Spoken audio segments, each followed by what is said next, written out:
Hello दोस्तों, horror story में आपका एक बार फिर से स्वागत करता हूँ।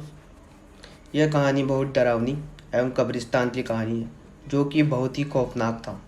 आइए दोस्तों, कहानी शुरू करते हैं।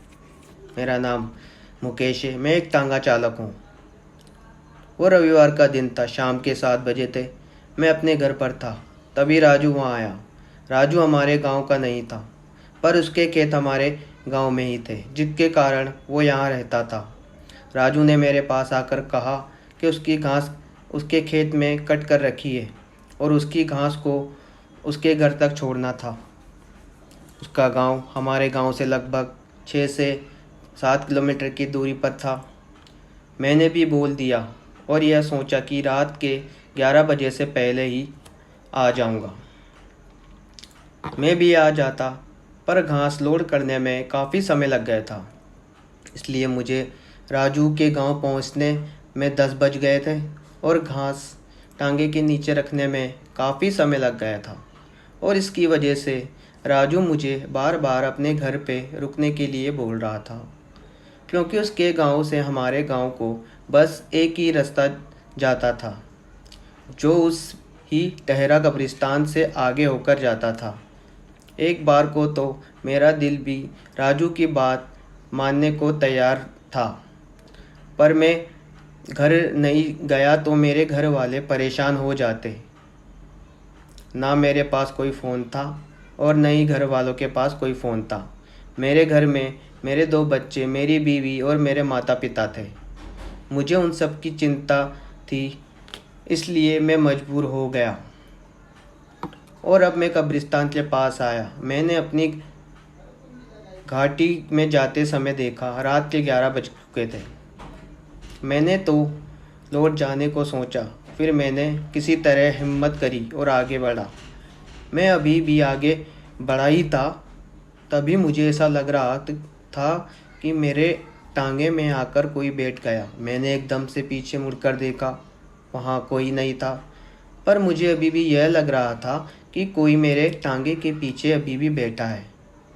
फिर जब मैं थोड़ा आगे बढ़ा तो मेरे टांगे में बहुत वज़न बढ़ गया। मैं जैसे ही टांगे आगे बढ़ा रहा था, मेरा टांगे का वज़न बढ़ता ही जा रहा था।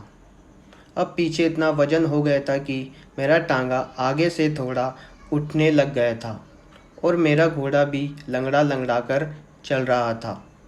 मैं अब समझ गया था कि कोई इसमें आकर बैठ गया है। अब शायद मैं नहीं बच पाऊँगा। फिर मुझे अपनी मम्मी की बात याद आई। उन्होंने बताया कि यह भूत और आत्मा आग से थोड़ा थोड़ा डरते हैं। तभी मैंने अपने जेब में रखी एक बीड़ी निकाली और बीड़ी पीने लगा।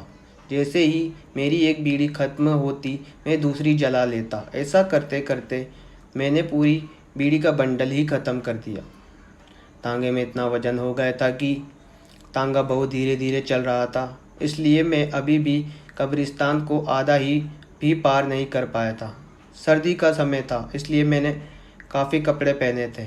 जैसे ही मेरी बीड़ी ख़त्म हुई तो मैंने जो कंबल उठा हुआ था उसे उतार कर मैंने उसमें आग लगा दी और कंबल में आग ख़त्म होने वाली थी तब मैंने अपना स्वेटर निकाल कर जला दिया और स्वेटर में आग ख़त्म होती उससे पहले मैंने अपने कमीज निकाल कर जला दी। जान बचाने के लिए कुछ तो करना ही पड़ता ना दोस्तों, इसलिए मैं अपने शरीर में पहने सभी कपड़ों को मैंने जला दिया।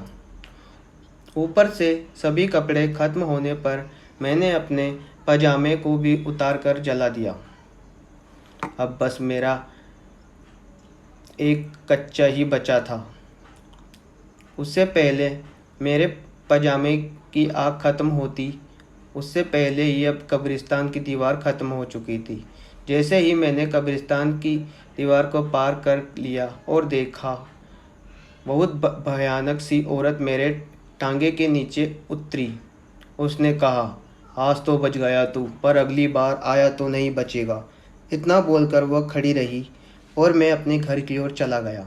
उस दिन से मैं कभी उस रास्ते पर नहीं गया। दोस्तों, ये कहानी आपको कैसे लगी, प्लीज़ मुझे इस कमेंट बॉक्स में ज़रूर बताएं और अपने भाई का चैनल सब्सक्राइब करें, बेल आइकन बजाएं। धन्यवाद, सुप्रभात, सुरात्रि। Thank you.